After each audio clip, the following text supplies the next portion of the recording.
para justamente tentar trazer para a gente um pouco desse contexto e depois explorarmos alguns desses diferentes aspectos. Tomás, por favor. Boa tarde a todas e a todos. Eu sou o Tomás Felipe Paiva, sou sócio do Demarest. Eu gostaria, antes de mais nada, de saudar na pessoa da Ana Paula Bialer, uma profissional por quem eu tenho muita admiração, os meus colegas da mesa, e a gente teve um painel, logo antes desse, que foi um painel de neoindustrialização, em que o ministro Ricardo Lewandowski apontou muito bem, né, as novas formas de computação, a computação em nuvem, a computação na borda, a computação quântica, né, como sendo os fenômenos dessa nova onda de disrupção que a gente assiste no século XXI. Eu também queria agradecer à OAB e à Escola Superior da Advocacia, assim o faço na pessoa do professor Ricardo Campos, que muito me honrou com o convite. Fico feliz de a gente ter essa discussão aqui na academia, onde as teses elas são plantadas para gerarem frutos aí em todo o mundo jurídico. E eu reafirmo aqui meu prazer, minha felicidade de estar aqui para discutir esse tema tão relevante. Eu acho que a gente precisa estabelecer as bases conceituais da discussão que a gente pretende colocar, né? Quando a gente fala de computação em nuvem, a gente está falando de uma atividade complexa que se dá majoritariamente por meio da conectividade e que se apropria da escala da internet e que permite a hospedagem e o processamento descentralizados dos mais variados recursos, programas e dados, né? A computação em nuvem ela se apresenta em diferentes camadas do ecossistema digital. A gente tem diferentes modelos de negócios, né, que dialogam com essas diferentes camadas. Ela é uma operação majoritariamente on-demand e ela se complementa com outras formas de computação, sobretudo com a computação em borda, né, que é o edge computing. Ele é uma forma de computação, de processamento de dados que já se dá não mais operando na escalabilidade da internet, mas sim trazendo conteúdo aí a partir de redes privadas mais próximo dos usuários ou de quem precisa realizar esse processamento. E a gente tem vantagens inegáveis quando a gente fala de computação em nuvem. Primeiro, a gente está falando de uma solução de TI verde, né? A gente está falando aqui de uso eficiente de energia dos recursos computacionais. A gente está falando de eficiência na atividade econômica, com otimização de custos, em razão da virtualização e da utilização adequada de recursos escassos. A gente está falando da segurança, da possibilidade de redundância, de recuperação de dados armazenados com cópia de segurança em caso de incidente, né? A gente está falando sobre serviços sob demanda, que também se relacionam com esse primado da eficiência, eliminando um provisionamento desnecessário de recursos, né? A gente está falando de uma otimização a partir de acesso à informação de qualquer lugar, a qualquer hora, por meio da internet. A gente está falando de uma economia mais dinâmica e rápida, e a gente está falando, portanto, de uma atividade que ela é confiável, portátil, escalável, flexível e de baixo custo. Essas são as premissas que se colocam. E aí, quando a gente fala dos diferentes modelos de nuvem, a gente identifica pelo menos 4, e são esses 4 que são, de alguma forma, endereçados, né, na legislação esparsa que a gente tem sobre o assunto. A gente tem a nuvem pública ou privada, sendo a nuvem pública aquela acessível em toda a internet. A gente poderia colocar aqui o Dropbox como um grande exemplo nesse sentido. A gente tem a nuvem privada, em contrapartida à nuvem pública, que é um ambiente restrito, com uma empresa com acesso, é um ambiente restrito, com acesso somente a uma empresa, a seus funcionários, aos seus parceiros de negócios.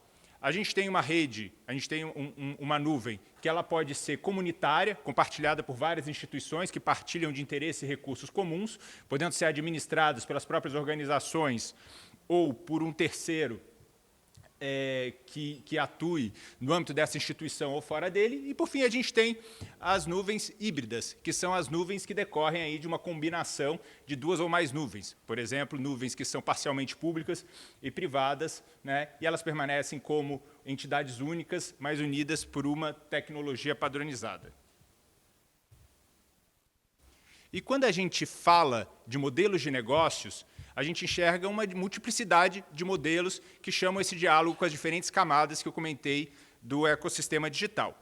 Então, a gente tem o modelo mais básico de computação em nuvem, que é o modelo de infraestrutura as a service, né, em que o provedor da nuvem ele oferece ao cliente a infraestrutura de forma transparente, sem que você tenha necessidade de controlar ou de investir nessa infraestrutura. O cliente não tem necessidade de investir nessa infraestrutura e ele não controla, tampouco administra essa estrutura física, mas ele tem acesso a ela através de virtualização, controlando máquinas virtuais, armazenamento e utilitários.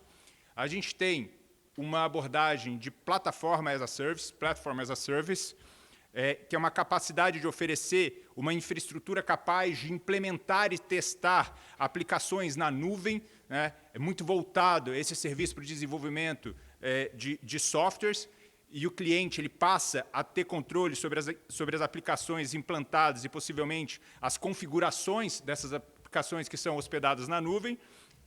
E a gente tem um modelo super tradicional, bastante conhecido por todos nós, que é o modelo do Software as a Service, em que aqui a gente está falando da capacidade de prover ao cliente aplicativos de interesse comum a outros consumidores como uma alternativa ao processamento local.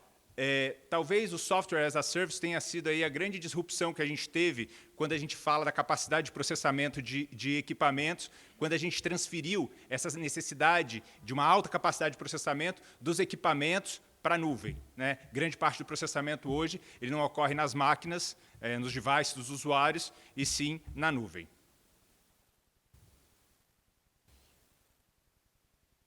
E aí é importante a gente mostrar a relevância, que é uma relevância inquestionável. A gente fala de gastos contínuos com a implementação e manutenção de infraestrutura de cloud, a gente fala de uma indústria que cresce exponencialmente, e a gente fala em investimentos massivos em soluções de segurança voltadas à proteção de dados. No Brasil, a gente tem uma previsão de aumento de 41% nos gastos de computação em nuvem em relação a 2022, com relação aos modelos de infraestrutura as a service, platform as a service. A gente está falando aí de uma marca, da possibilidade de ultrapassagem de uma marca de 4,5 bilhões de dólares. Nos próximos 5 anos, o consumo de nuvem pelo segmento de telecomunicações crescerá, em média, 36,2%. A gente fala de gastos com soluções de segurança para a proteção de dados na ordem de 1,3 bilhão em 2023, um crescimento de 13% em relação a 2022. Esses números brasileiros eles se combinam aí com as previsões mundiais, que são de gastos crescentes com a migração para a computação em nuvem. Eu tenho um cliente que eu atendo no escritório que tem agora um desafio de se transformar tecnologicamente, transferindo 100% de sua operação para a nuvem, uma operação que é toda realizada fisicamente em broadcast centers espalhados aí ao redor do mundo, em que ele pretende digitalizar completamente a sua operação e, com isso, descontinuar, né, tudo que ele tem de investimento de CAPEX. Os gastos dos usuários finais com implementação de infraestrutura as a service devem crescer na ordem de 29,8%, atingindo uma marca de 150 milhões de dólares. Na verdade, são 150 bilhões de dólares. Não, milhões. E um crescimento de 23,2% para Platform as a Service e 16,8% para Software as a Service. Ou seja, ninguém tem dúvida da relevância dessa indústria. E a gente começa a ter uma discussão relevante no Brasil sobre políticas públicas voltadas à computação em nuvem, no momento que a gente discute uma estratégia brasileira para a transformação digital. A gente está na segunda versão dessa estratégia brasileira para a transformação digital. A primeira ela começou a ser discutida em 2016 e foi editada em 2017. Né? E aí, acho que cumpriu aqueles 4 anos, e aí saiu uma segunda versão da estratégia. E o interessante dessa estratégia é que ela busca estabelecer aí um norte para a definição das políticas públicas a partir de eixos de transformação digital e eixos que habilitam, né, a transformação digital. Então, a transformação digital da sociedade brasileira, da economia brasileira, ela passa por eixos como economia baseada em dados, um mundo de dispositivos conectados, novos modelos de negócio e cidadania e governo. E nos diferentes eixos que habilitam essa transformação digital, a gente tem um eixo de pesquisa, desenvolvimento e inovação, de P&DI, e um eixo de educação e capacitação profissional. E nesses eixos, a gente tem previsão expressa de políticas públicas voltadas ao desenvolvimento de novas tecnologias para ampliação da produção científica e tecnológica e uma proposição de ações estratégicas relacionadas à computação em nuvem. E uma parte dessa política de transformação digital também chama uma política de governo digital, que também dialoga com as discussões relevantes relacionadas à computação em nuvem. E quando a gente fala de estratégia de governo digital, a gente teve em 2020 a aprovação de uma nova estratégia de governo digital, né, que colocou uma diretriz bastante clara de Cloud First, mas é uma estratégia de governo digital que vem sendo construída desde 2016, né, com um objetivo muito claramente definido pelo governo brasileiro de tornar os serviços públicos mais acessíveis mediante a sua digitalização. A estratégia de governo digital, aprovada em 2020, ela busca oferecer políticas públicas e serviços de melhor qualidade, mais simples, acessíveis a qualquer hora e lugar e a um custo menor para o cidadão. Ela é organizada em 6 princípios, 18 objetivos e 59 iniciativas, sendo que 46 já foram concluídas e 13 estão em execução. E a gente tem uma das principais iniciativas, a iniciativa de otimização das infraestruturas de tecnologia da informação, com migração de serviços de pelo menos 30 órgãos para a nuvem até 2022. E essa política, ou essa estratégia de governo digital, ela estabelece uma diretriz bastante clara de Cloud First, inspirada nas orientações do governo americano, que busca garantir o rápido acesso a serviços inovadores por meio da priorização da computação em nuvem, ao invés da computação local. E, como consequência, a gente tem várias iniciativas do governo federal relacionadas à computação em nuvem. Desde 2018, o governo federal ele vem promovendo contratações conjuntas, sobretudo via Ministério da Economia, né, e já há políticas de cibersegurança definidas pelo Gabinete de Segurança Institucional, relacionadas ao uso da nuvem pela administração pública e a contratação desses recursos. E aí, quando a gente adentra no tema do nosso painel, né, para falar quais são os desafios que surgem da implementação dessa política pública, da massificação, da consolidação da computação em nuvem, invariavelmente surge a discussão relacionada à disrupção que é promovida, né, pela própria atividade. E aqui, quando a gente fala de computação em nuvem, a gente está falando de uma disrupção da arquitetura tradicional da computação, que é aquela arquitetura de uma comunicação direta entre servidor e cliente. A gente passa a ter uma descentralização do armazenamento e do processamento das informações com otimização dos recursos. Acontece que essa descentralização ela é meio paradoxal, porque ao mesmo passo em que ela permite, enfim, a difusão, né, dessa informação, desses dados em diferentes server farms, né, em diferentes centros de dados, a gente tem uma concentração desses serviços em grandes empresas de tecnologia. A gente tem uma descentralização, mas também uma recentralização dessa informação em poucos players de mercado. E isso traz consequências, seja consequências relacionadas a essa descentralização ou a essa recentralização, né? Primeiro, a gente tem uma discussão relevante com relação à interoperabilidade, a ausência de regras claras com relação à interoperabilidade dessas informações armazenadas ou dessa forma de se processar a informação. A gente tem também um aumento do efeito de lock-in dos usuários, que são, de alguma maneira, reféns dessa solução de tecnologia que eles escolheram.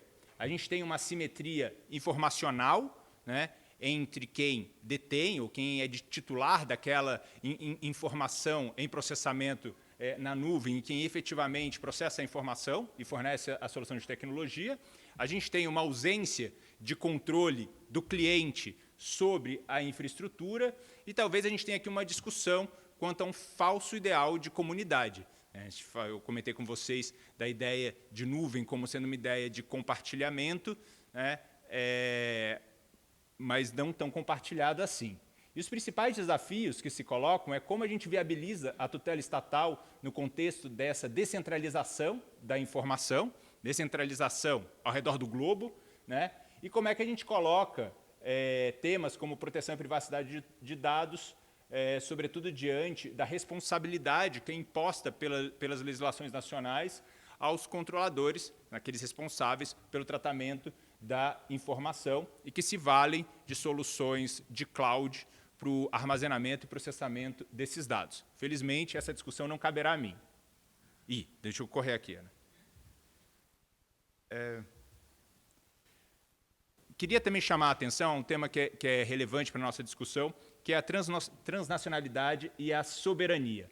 A gente tem, essencialmente, uma natureza transfronteiriça quando a gente fala de nuvem, e a gente chama uma multiplicidade de legislações e um possível conflito de leis no espaço. A legislação internacional vem tentando resolver essa questão. A gente tem uma tentativa, por exemplo, nos Estados Unidos, com o Cloud Act, de facilitar cooperações internacionais, né, para fim de cumprimento de ordens judiciais, quando se ofereça o mesmo grau de proteção. A transferência das informações, né, a transferência entre diferentes jurisdições é a regra, por razões técnicas ou razões de economia da operação, eficiência de rede, taxação, etc. E aí a gente tem, portanto, problemas que são problemas jurídicos de eficácia, né? A gente pode ter incidência da norma, mas a gente não tem um exercício efetivo da jurisdição, uma dificuldade de enforcement dessa legislação. A gente tem um problema de soberania, a dificuldade para garantir a soberania ou a limitação que se tem sobre o controle dessa informação. E quando eu falo aqui da soberania, tanto a soberania estatal quanto da soberania daquele que é o titular dessa informação, a gente fala de diferentes camadas de proteção que podem incidir sobre essa informação que está sendo processada nas nuvens, na nuvem, e a gente tem o risco de ter proteções mais fracas que gerem vulnerabilidades no processamento dessa informação e coloque aí em uma exposição indevida essas informações. E a gente tem um risco de desconhecimento, perda de controle sobre o tratamento e o acesso da informação. Quando a gente fala de soberania digital, a gente não tem um conceito muito bem definido do que é soberania digital. E fazendo uma busca aí, seja na legislação ou na bibliografia, a gente enxerga essa ideia de soberania a partir de diferentes concepções e abordagens. Então, a soberania ela se exerce a partir de uma exigência de localização dos dados ou da afirmação da jurisdição, poder de polícia, ou onde se tem uma menor dependência da empresa estrangeira, determinando a contratação de empresas locais, ou imposição de uso de software livre. Enfim, a soberania ela surge, a discussão relacionada à soberania surge em diferentes frentes.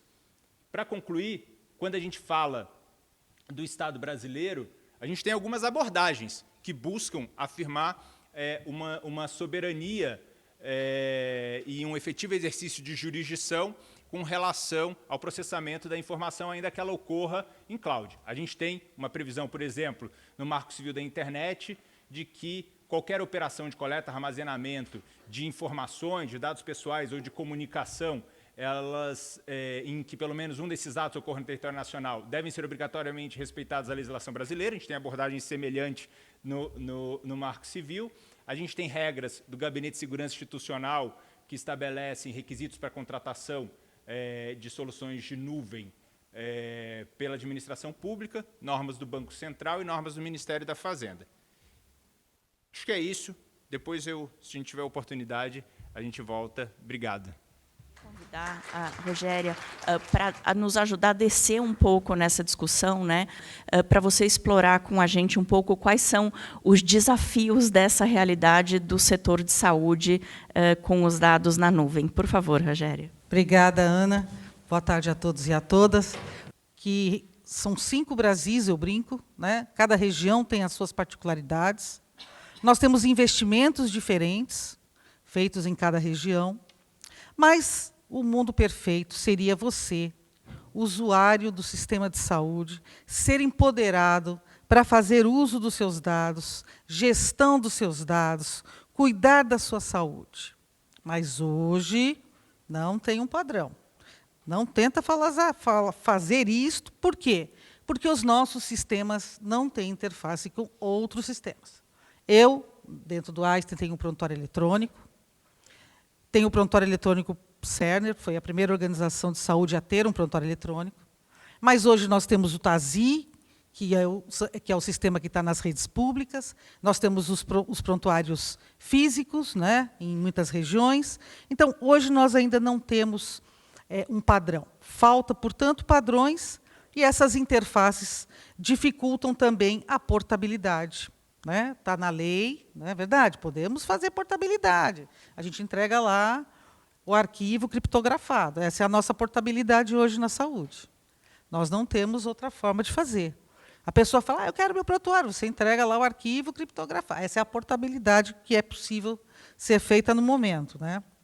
E outro ponto que eu destaco relevante na saúde é a confiança. Você usa serviço de saúde, quando não por necessidade imediata, onde você confia. Né?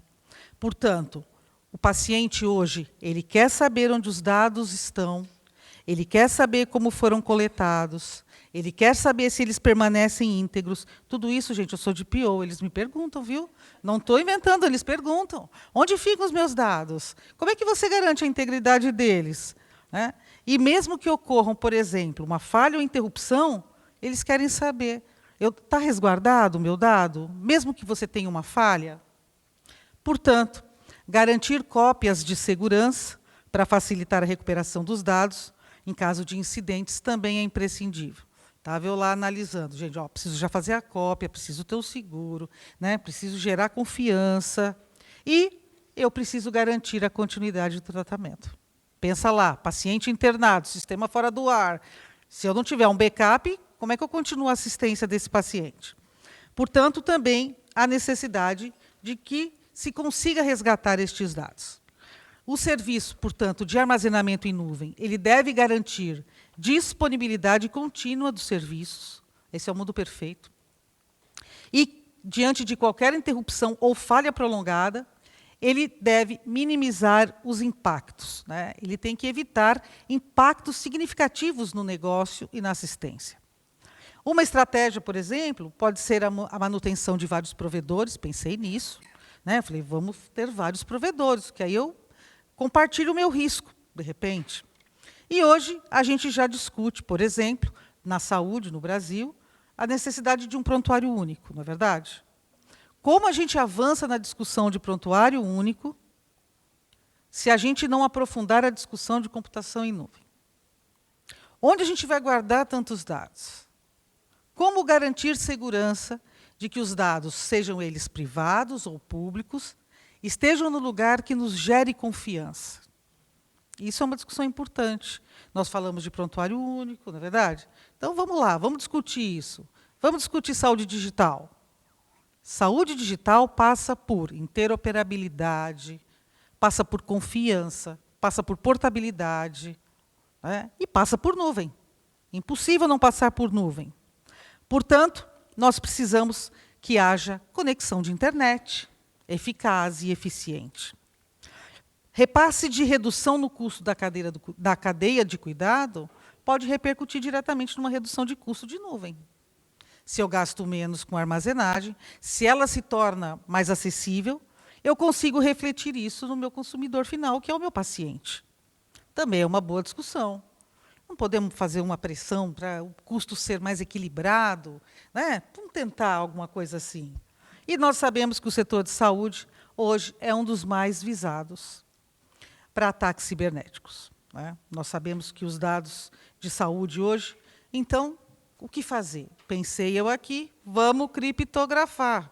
Já estou tentando, virou um monstro já. Né? Era só uma armazenagem em nuvem, já virou aqui.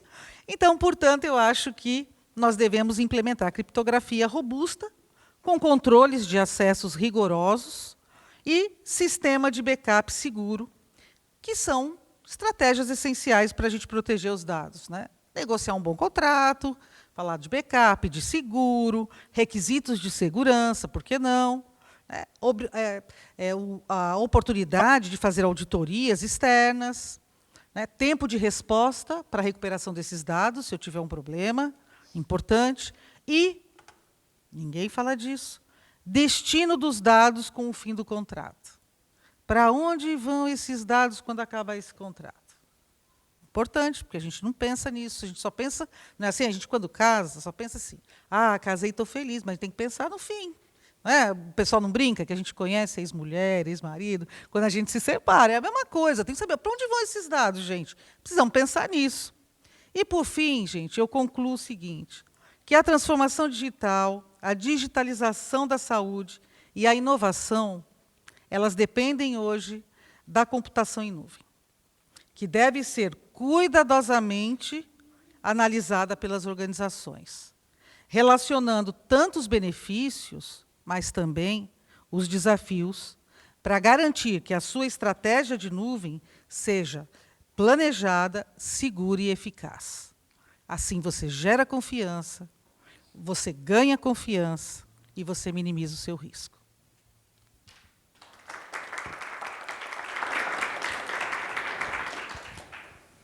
Rogério, é maravilhoso. Realmente a gente a gente não pensa, né? Você vai no pronto-socorro, você vai ao médico e a complexidade que, de fato, é gerar todo esse ecossistema, né? Os desafios e o que você falou de equilibrar risco e eficiência. E, ao final da tua fala, você traz a preocupação, né, do que acontece com os dados, essa questão da interoperabilidade, de onde os dados vão passear, e eu acho que isso é muito importante, conversa muito com a questão da nuvem e a discussão, né, de se o dado precisa estar aqui, se a nuvem precisa estar aqui, se pode estar em outros lugares. E, de certa maneira, quando a gente começa a falar isso, a minha cabeça já está indo para o exercício em torno dos dados pessoais, né, e as obrigações que a LGPD traz em torno dos dados pessoais, e já até pensando nessa questão da complexidade, nos mecanismos que a LGPD traz em termos de mecanismos de governança para que seja feito esse exercício do para onde, qual que é a legislação aplicável, o que acontece ao final do contrato, quais são as obrigações de cada uma das partes, e por aí vai. E nesse sentido, Gabriela, eu acho que você está numa posição muito privilegiada, que é de ter vivenciado na prática justamente a complexidade, né, desse emaranhado de questões, quando a gente fala de aplicação de uma legislação muito similar à LGPD, de direitos muito complexos, como falava a Rogéria, nós somos custodiantes do dado, né? O dado não é nosso. No caso do setor de saúde, muitos dos dados são muito sensíveis e a preocupação de como fazer a tutela responsável desses dados. Então, queria te pedir para contar um pouco como é que vocês vivenciam na prática essa preocupação, o que eu chamaria talvez do passo além em termos de implementação de governança dos dados. Obrigada, Ana Paula. Todo mundo está me escutando bem? Boa tarde a todos e todas, aos meus companheiros de mesa, Ana Paula, Rogéria, Tomás e Marcos. Mais uma vez, muito obrigada ao AB, especialmente ao professor Ricardo Campos, pelo convite, que é realmente um prazer, né, estar aqui hoje. Eu sou uma brasileira, claramente, economista, ou seja, um peixe fora d'água, tá bom? um pouquinho. Trabalhando na Europa, né, na área de proteção de dados, e eu acredito piamente na importância, né, desses diálogos, particularmente quando o assunto é a regulamentação da economia digital, né, com essas tecnologias como a nuvem, né, que requerem um esforço enorme e contínuo no que se refere à adaptação, aprendizagem, em várias dimensões, né, separadamente, mas, sobretudo, de modo interdisciplinar, né, intersetorial também. Então, esse bate-bola aqui com o setor de saúde também é importantíssimo. E hoje a nossa economia é formada, né, por cadeias globais de produção cada vez mais complexas, capilarizadas, né, interdependentes. Então, essa troca é indispensável para a criação e para a disseminação de uma cultura de proteção de dados que extrapole, né, essas fronteiras nacionais e que possam viabilizar a harmonização de práticas robustas, né, da proteção dos direitos desses direitos fundamentais. E quando eu falo em harmonização, eu não quero dizer que as particularidades e tradições jurídicas, né, regionais distintas devam ser, né, eliminadas ou não devam ser preservadas. Pelo contrário, mas simplesmente que a gente pode trabalhar, né, para estabelecer uma convergência principiológica, né, que viabilize o amplo reconhecimento e garantia desses direitos, mas, ao mesmo tempo, que facilite o intercâmbio numa economia internacional complexa e permita que possamos desfrutar do melhor que essas tecnologias têm a nos oferecer, né? Não só do ponto de vista econômico, mas mais social. Tomás falou também da questão da sustentabilidade, que também é importantíssimo. Então, eu comecei a trabalhar na área já na Europa. Eu fico muito feliz com a oportunidade de poder, né, acompanhar aqui, de escutar o depoimento dos colegas e participar desse debate. E eu queria compartilhar um pouco da experiência da Scope Europe com a GDPR, né? E essa nossa experiência está ligada particularmente à instituição da corregulação ou da autorregulação regulada, sob o formato de códigos de conduta no setor de computação na nuvem, né? Então, para aqueles que não conhecem a Scope Europe, nós somos uma organização baseada em Bruxelas, especializada no desenvolvimento e implementação de códigos de conduta na área, né, da economia da informação. Mas, quando o assunto é privacidade, proteção de dados, é muito comum fazer referência à experiência europeia, né, como um exemplo de maturidade nesse domínio. Afinal de contas, a primeira proposta de legislação, no caso da diretiva, que é a antecessora da GDPR, foi publicada já no início dos anos 90. Mas, ao mesmo tempo, esse pioneirismo, a gente, obviamente, tem esse pioneirismo na Europa, mas ainda tem muito chão também pela frente, como a gente costuma dizer em bom português. A gente ainda está pavimentando esse caminho, né, buscando o amadurecimento, que, nesse contexto, dificilmente seria bem-sucedido se estabelecido ou imposto de forma unilateral, né, ou segmentado ou verticalizada. A gente tem hoje 5 anos já desde a implementação da GDPR, e são muitos os desafios que persistem, né, e que continuam a surgir no processo de implementação no dia a dia das empresas, das autoridades também. E uma das questões centrais, né, justamente é o ritmo de inovação do nosso paradigma tecnológico atual, né? É uma das razões pelas quais a gente enfrenta tantos desafios na área. E justamente por isso, sabendo, né, dessa dinâmica da nossa economia contemporânea, foi que a GDPR foi estabelecida, a GDPR foi desenhada da forma que foi, né? Porque ela foi aprovada em 2016, veio a se tornar aplicável em 2018, e o recado das instituições europeias foi muito claro ali, porque, apesar de beber do seu predecessor, que era a diretiva, que eu acabei de mencionar, né, que já havia estabelecido ali os pilares fundamentais na regulação da proteção de dados, a GDPR veio como um instrumento muito mais sofisticado, né, com o intuito nítido de solidificar a proteção desses direitos, de servir como referência também no cenário internacional, que foi o que acabou acontecendo, né? Por isso tem tantas sinergias e a gente tem tanto a trocar aqui também.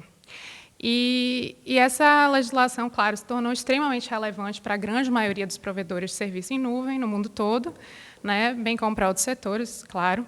E isso mudou fundamentalmente a maneira como as empresas gerenciam seus dados, né? Sabendo, né, então, voltando, sabendo dessa dinâmica complexa da nossa economia,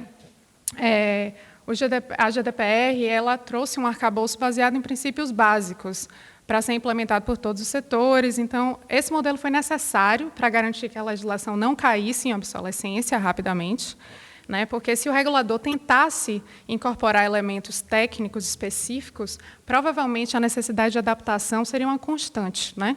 Considerando esse ritmo de inovação que a gente observa hoje. Mas, ao mesmo tempo, isso cria dificuldades na interpretação, né, na aplicação, que não são desprezíveis, muito pelo contrário, né, especialmente dada a severidade das punições. Então, o nível de incerteza se tornou altíssimo, né, e eu sei que a experiência no Brasil tem sido bem semelhante nesse sentido. Então, dado esse quadro, dispor de mecanismos de especificação da lei para determinadas atividades se tornou indispensável, né?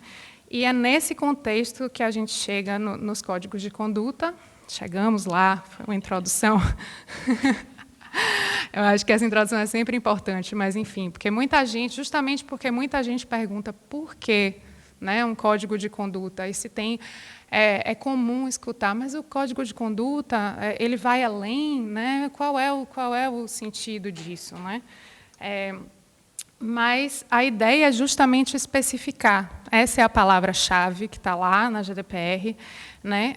E porque, dada a forma que a legislação foi desenhada, com esses princípios e provisões muito generalizadas, a ideia é criar as especificações necessárias para aplicação em diferentes setores ou âmbitos, segmentos de setores, né? Normalmente, a experiência que a gente tem até o momento, a maioria das iniciativas de desenvolvimento de códigos de conduta tem um recorte setorial, mas isso não é obrigatório, né?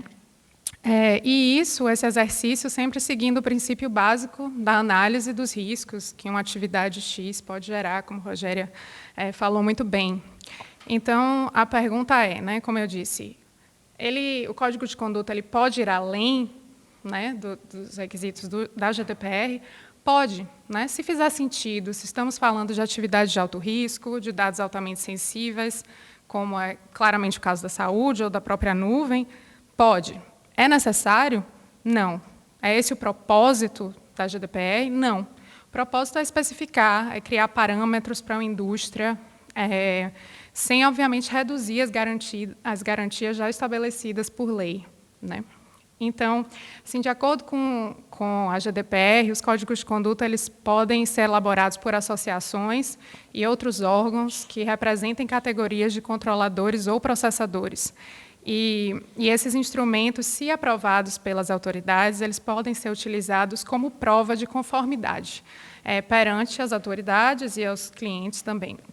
Então, assim, aqui aparecem dois elementos cruciais, né? O primeiro é o envolvimento da indústria, que é muito positivo, porque seria impossível para as autoridades, né, adquirir o conhecimento em cada área da nossa economia. Então, beber desse know-how da indústria para criar esses parâmetros específicos é necessário, né? E isso também possibilita um diálogo que pode ser muito, muito positivo para a criação, né, da confiança, da compreensão mútua ali dos obstáculos, tanto do ponto de vista das autoridades quanto da indústria. E a nossa experiência, assim, com ambos os códigos de conduta que a gente trabalhou e que chegamos até, né, a reta final da aprovação, foram muito positivas, porque é justamente esse processo de eliminar a incerteza, de chegar num consenso quando o assunto, né, na interpretação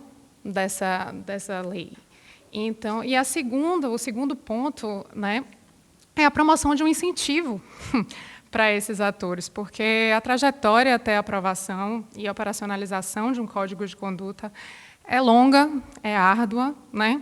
E o retorno desse investimento ele está longe de ser imediato, né? Então, é preciso fornecer estímulos para que uma quantidade satisfatória de representantes de um setor decidam investir, né, numa iniciativa como essa.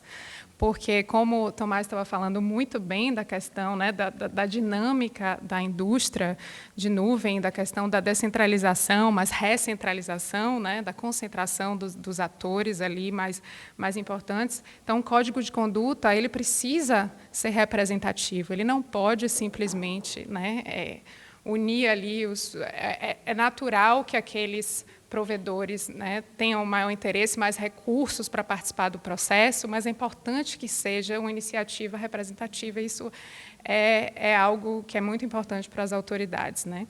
Inclusive, quando falamos de pequenas e médias empresas, dos provedores de software, principalmente, né, que tinham que entrar também nessa equação. E Então, para ilustrar, por exemplo, o EU Cloud Code of Conduct, ele concretiza os requisitos para processadores na GDPR para uma aplicação adequada em todo o ambiente da nuvem, desde a infraestrutura, como o Tomás também explicou muito bem, passando pela plataforma até o software como serviço. E, às vezes, quando a gente olha e pensa, poxa, mas o código cobre ali o artigo 28 e só nuvem, é uma imensidão. Né? Parece que o escopo é limitado, mas, na verdade, não, porque é muito comum pensar em nuvem e pensar naquela função clássica de armazenamento, né? E, na verdade, a indústria é muito mais complexa, muito mais diversa. Então, chegar a harmonizar as medidas técnicas e organizacionais nesse setor foi um trabalho complexo, né? Enfim. E esses códigos precisam ser monitorados por um órgão independente e credenciado.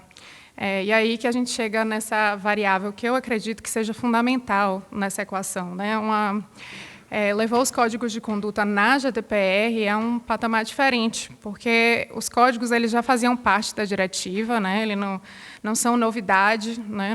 Nem na área de proteção de dados, e também está presente em outras áreas, mas a diferença é que a GDPR introduz, né, o artigo 41, que é uma estrutura muito mais robusta e sofisticada, né, quando você inclui essa necessidade de se ter uma entidade que supervisiona, né, e monitora a implementação do código. E essa entidade precisa ser credenciada, como eu mencionei no início, a gente foi credenciado por duas autoridades para 2 códigos diferentes. E esse credenciamento ele está conectado a um código específico, porque, dentre outras coisas, né, a gente precisa comprovar que a gente tem o conhecimento necessário para analisar um código específico. Então, a gente não é credenciado, somos um órgão de monitoramento credenciado e podemos né, verificar compliance para a nuvem e para a fábrica de cadeira. Não, né? A gente precisa, esse processo de credenciamento está conectado a um código, ou seja, um código só ganha vida quando ambos os artigos 40 e 41 são cumpridos. Né? Eu podia falar bastante, porque esse processo, na verdade, de credenciamento também é longo e complexo, mas eu vou pular aqui um pouquinho para o final da apresentação, que meu tempo já esgotou. Então, assim, eu acho que, para concluir, tentando pensar que quais são os pontos mais importantes dessa experiência. Assim, o EU Cloud Code of Conduct foi um projeto que começou em 2012, a aprovação foi em 2021, quer dizer, foi quase uma década. Ele começou a ser redigido ainda na diretiva, foi adaptado para a GDPR, depois a gente, né, montou toda essa estrutura de monitoramento para cumprir os requisitos do artigo 41. Então, foi um processo extremamente longo. Aí você me pergunta, valeu a pena? Valeu. Valeu a pena. E como eu disse, como eu mencionei, eu acho que não só a segurança, né, jurídica, porque o setor se reúne, a indústria se reúne, propõe uma série de medidas técnicas e organizacionais e tem o selo ali, né, conversa com as autoridades e cria parâmetros aceitáveis para ambos os lados. Isso é muito importante. Isso é muito importante. E esse diálogo, como eu disse, foi crucial, né, para que tanto a autoridade entendesse os desafios da indústria, as particularidades da indústria, como e vice-versa. Né, e vice-versa. Então, eu acho que eu fico por aqui, porque eu estou curiosa também para ouvir a experiência na área da saúde. Como eu disse, esse diálogo é fundamental. E, enfim, eu acho que o futuro é promissor. Só o fato de que a gente está aqui sentado conversando sobre isso, eu acho que o potencial desses instrumentos é muito promissor. Então,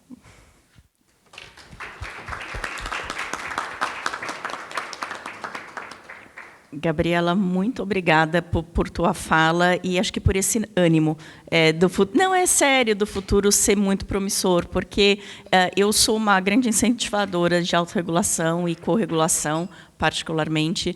Acho que no Brasil a gente ainda tem uma cultura muito tímida, especialmente, né, de acreditar que mecanismos de corregulação podem ser efetivos, que a gente não precisa da tutela do Estado na minúcia, né, do dia a dia da atividade.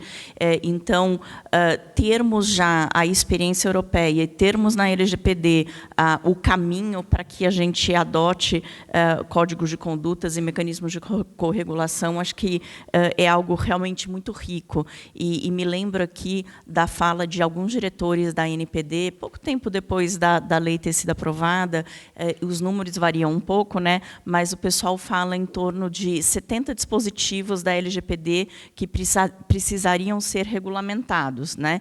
E, ainda que seja um pouquinho a mais ou um pouquinho a menos, a gente tem uma autoridade muito enxuta, são poucas as pessoas, os desafios são muito grandes, os processos regulatórios são demorados, porque se faz consulta pública, tomada de subsídios, análise de impacto regulatório. Então, por mais que o processo seja rápido, ele leva tempo.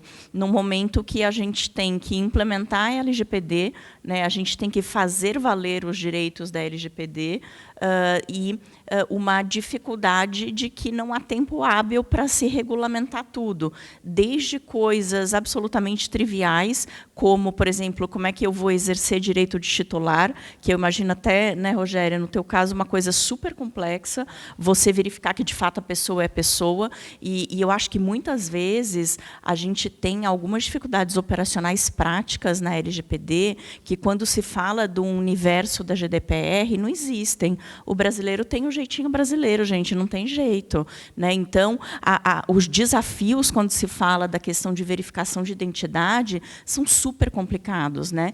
Então, vai desde coisas assim como de questões muito mais complexas, como transferência internacional de dados. Então, o setor privado realmente se colocar disposto a fazer o investimento de construção de códigos de conduta para a gente conseguir ter uma LGPD que consiga rodar, né, os direitos garantidos, independente de ficar sentado esperando para o dia que a NPD editar normas, eu acho absolutamente super positivo.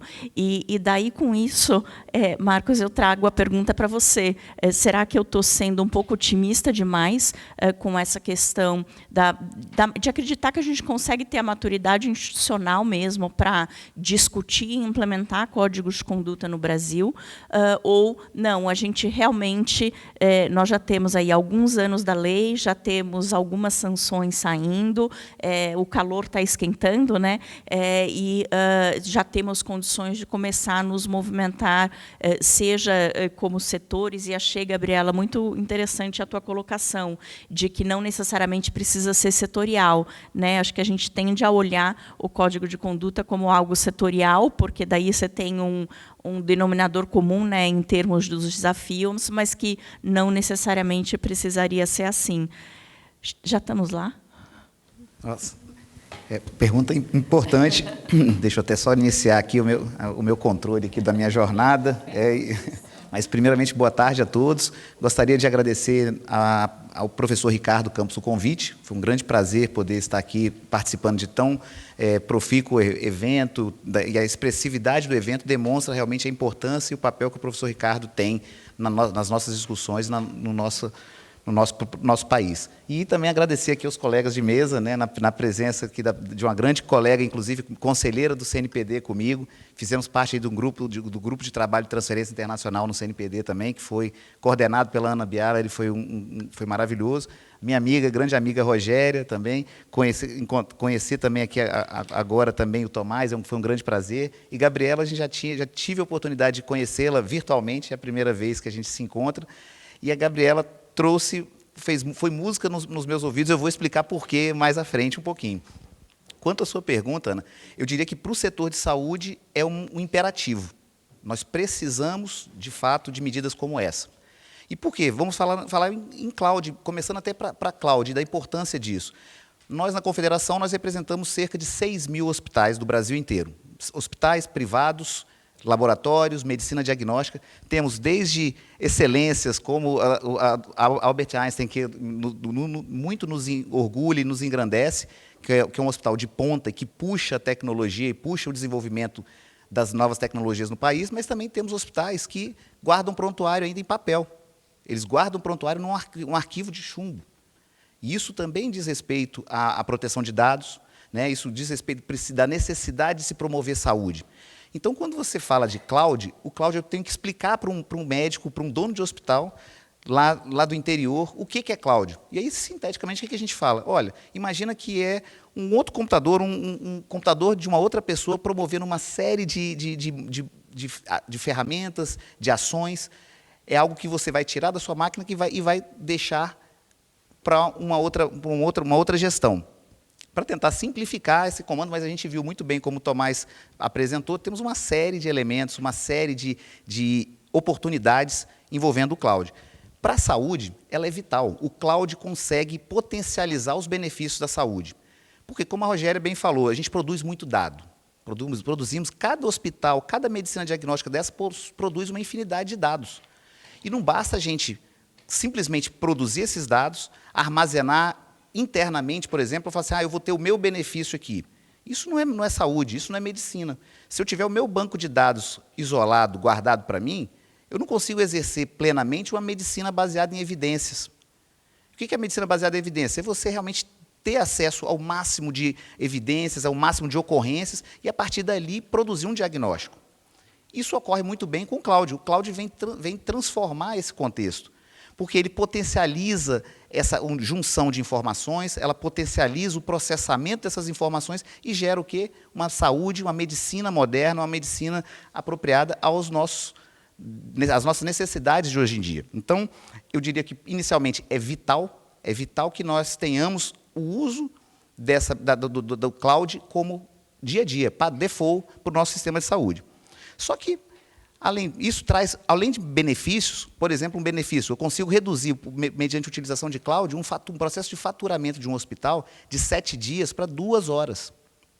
Olha o ganho que nós conseguimos com isso, porque ele consegue interconectar todo tipo de informação, seja com a operadora de plano de saúde, envolve a ANS, envolve todas as informações que são produzidas, e a gente tem esse ganho absurdo. Porém, temos também algumas dúvidas, alguns problemas muito intensos no que diz respeito a essa gestão potencial de dados, principalmente dados sensíveis. E aí, que problemas a gente pode pensar? O Tomás apresentou, inclusive, as formas de se promover o serviço de cloud, né? Eu posso promover um serviço parcial, um serviço completo, posso escalonar de acordo com o serviço, se é software as a service, se é infraestrutura as a service. Então, eu tenho várias alternativas. Mas eu também tenho que estar atento ao modelo de contratação para isso. E por quê? Eu, ao utilizar um serviço como esse, vamos usar um exemplo claro, um exemplo básico, um sistema robotizado que no Einstein é muito utilizado, que felizmente isso é uma referência para a gente, um sistema informatizado que baixa as suas informações da nuvem. Se, de repente, uma falha no meio de uma cirurgia, está com a cabeça da pessoa, do paciente aberto, no meio dessa cirurgia, eu estou coletando informações sobre esse procedimento, e há uma falha básica de conexão, por exemplo. E aí, como que vai se dar eventual problema? Qual vai se dar a responsabilidade no caso de um eventual problema para esse paciente? Então, primeiro, um problema básico de conexão mesmo. Outros problemas são os ataques cibernéticos. Lá no Brasil, nós estamos corriqueiramente enfrentando problemas de ataques cibernéticos no setor de saúde. Temos um grande grupo de medicina diagnóstica, poucas semanas atrás, que teve novamente o seu banco de dados completamente invadido. E a cadeia desse problema ela não se refere apenas a esse estabelecimento. Quando o sistema de medicina diagnóstica não consegue trabalhar, várias cirurgias que dependem dele também não trabalham, né? Vários tratamentos ficam obstaculizados em razão disso. Quando eu jogo tudo para a nuvem, será que, aí como a Rogéria bem falou de uma boa prática, será que é recomendável que a gente divida, então, que a gente partilhe esses sistemas para que a gente minimize esse risco de estar tudo concentrado, para ter eventualmente algum problema no que diz respeito a esse acesso? São problemas que vão surgindo e que os hospitais estão percebendo a necessidade e a vitalicidade, a obrigação de você entrar com esse novo mecanismo, porém, há a existência, a esses riscos que são muito claros. A responsabilidade civil, diante do uso de uma ferramenta que depende do cloud, ela ainda precisa ser amadurecida. Assim como se discute muito no que diz respeito à inteligência artificial, a gente também tem que trabalhar muito no que diz respeito a isso. Vai se aplicar a responsabilidade objetiva? Vai ser a responsabilidade do responsável técnico desse hospital ou de quem promove os serviços? Como que vai se dar isso? Então, são perguntas que nos afligem e que deixam realmente todo o setor acompanhando e aguardando a efetiva aplicação disso. E aí vem, então, para a sua resposta. Verificando isso, o que nós, enquanto setor, estamos percebendo? Que, necessariamente, considerando o Brasil, considerando o atual estágio da nossa Autoridade Nacional de Proteção de Dados, os efeitos que a lei, desde o artigo 50 da LGPD, que ele já prevê, ele já admite a possibilidade de código de conduta, veio, num certo dia, uma grata surpresa, que foi conhecer a Gabriela e apresentar a Scope Europe, porque era exatamente isso que nós, enquanto saúde, estávamos pensando. Fizemos logo no início, quando veio a LGPD, nós criamos um código de boas práticas, um guia de boas práticas na Confederação, para tentar aclarar ao máximo para os nossos filiados, para todos os hospitais, como se daria a aplicação da norma. Mas a ideia, de fato, é caminhar para um código de conduta pronto, elaborado, com regras bem claras. Por que isso? O setor de saúde é um setor muito específico. Nós precisamos ter, de fato, uma clareza, um engajamento de todo o segmento, seja o grande hospital, seja o pequeno, e, para isso, a gente precisa de regras bem claras, de regras específicas. A NPD, infelizmente, ela tem a maior base de dados de titulares de dados do mundo, praticamente, com o menor número de servidores.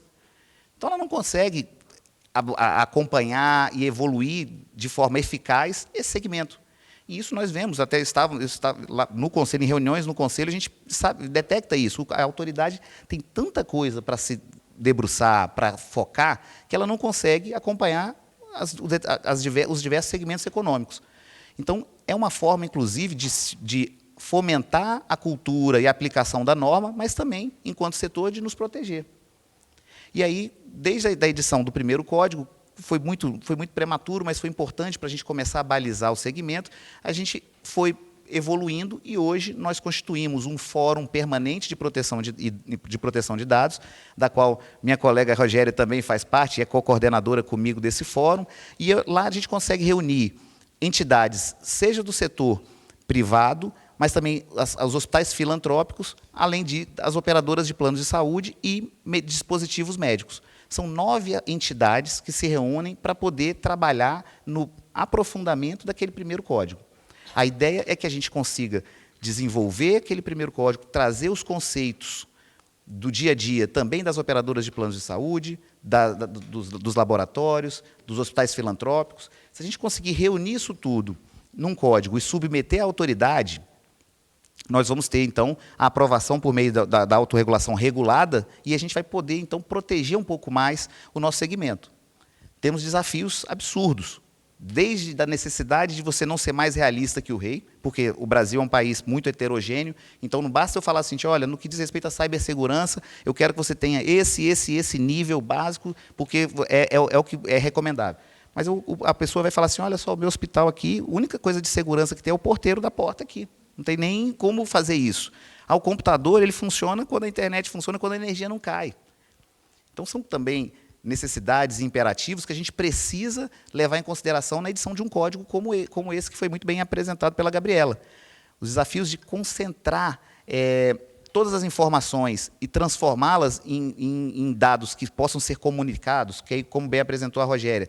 Há hoje, no Brasil, uma tentativa e um caminho de se evoluir com o prontuário único eletrônico. Isso é fabuloso. Ele pode trazer, de fato, grandes ganhos para a sociedade, mas também gera muita preocupação.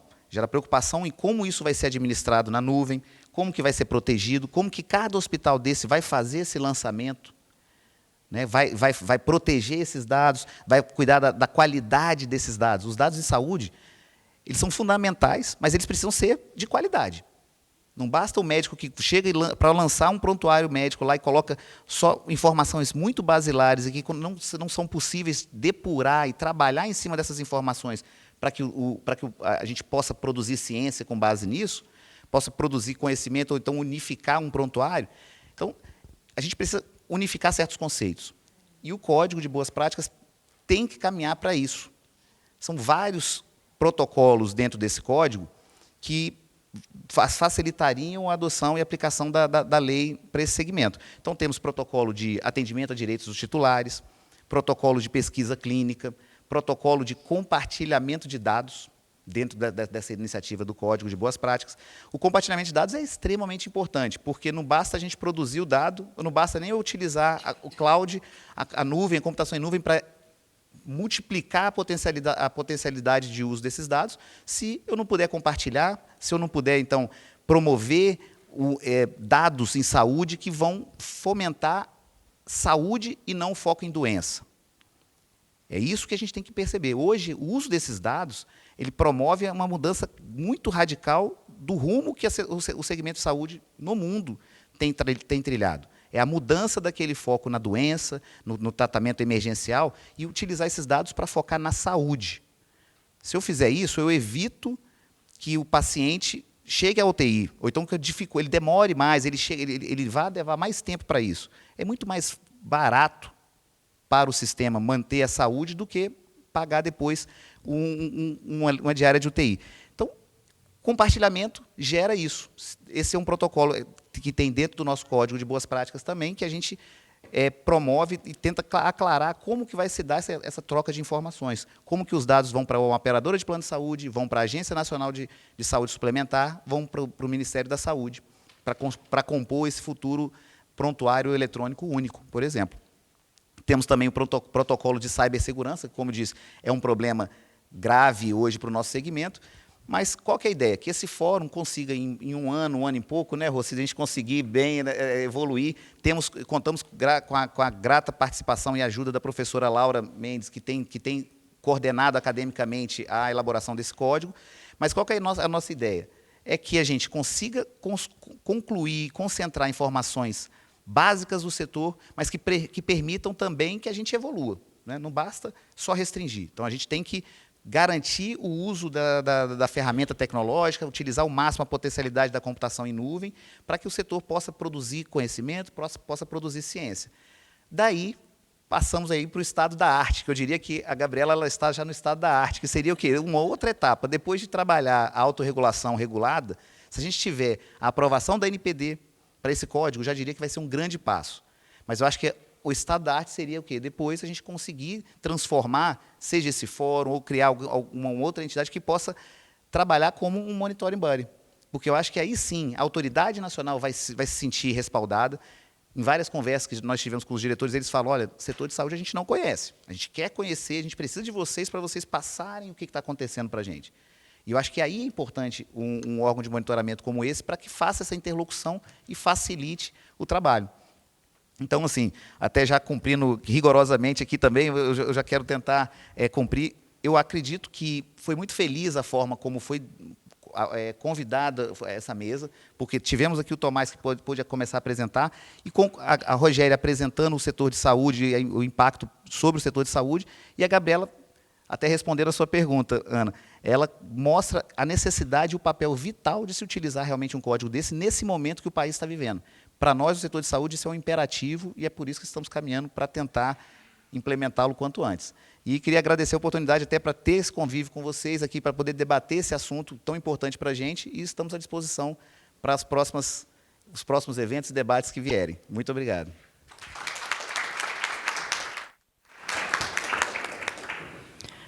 Marcos, muito obrigada pela visão e por ser tão claro na resposta, né?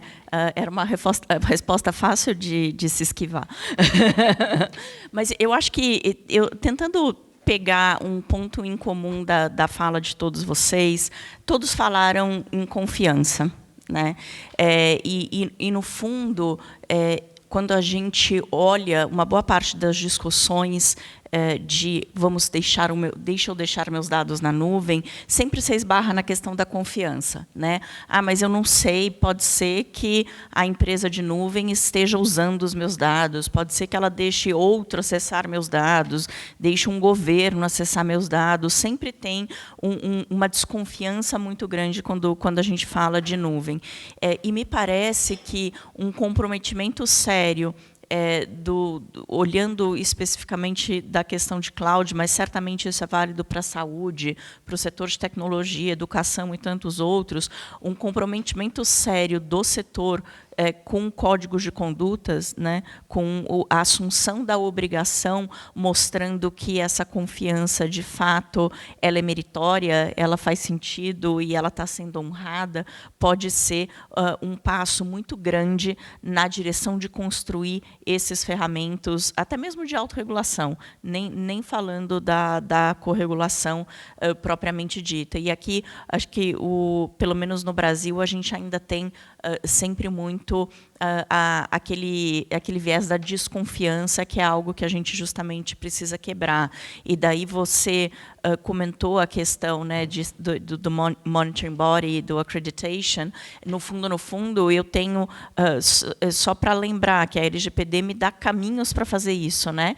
Eu tenho o código de conduta, mas eu também tenho os mecanismos de certificação, os selos. Então, a gente tem uma caixa de ferramenta em termos de mecanismos de autorregulação e corregulação que poderiam eventualmente ser utilizados. E aqui eu acho que o nosso grande desafio como país, a Rogéria usou essa palavra, que é a questão de escalabilidade. Né, como tudo no Brasil é muito grande, é muito dado, a complexidade é grande, o número de titulares é grande, os desafios frequentemente são grandes, a dificuldade de conseguir se construir esse arcabouço de uma maneira que se tenha segurança jurídica, se tenha esse vínculo da confiança do titular dos dados, da confiança dos diferentes agentes e um sistema que seja efetivamente sustentável. Talvez esse seja o nosso grande desafio como país e o nosso grande desafio como profissionais de proteção de dados. Eu adoraria continuar, eu tenho várias perguntas para vários de vocês, mas como a gente já começou bastante atrasado, quero agradecer a presença de todos, Gabriela, Marcos, Rogéria, Tomás e todos vocês que aguentaram até um pouquinho mais tarde para a gente concluir esse tema. Muito obrigada.